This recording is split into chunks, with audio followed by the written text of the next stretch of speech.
Скачиваем 4PDA торрент. Если качать с другого места, устанавливается много ненужного хлама, поэтому лучше отсюда. Но тут нужно регистрироваться. Дальше пишем фильмы торрент. Переходим на первый сайт. Тут пишем волшебный участок.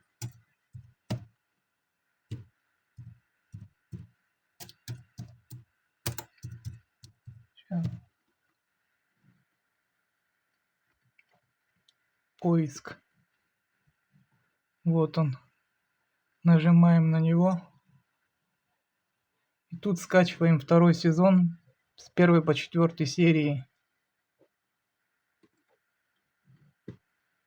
Дальше открываем его. Добавляем в торрент. Он уже добавлен, поэтому у меня не добавляется. И ждем, нажимаем play и ждем, когда загрузится.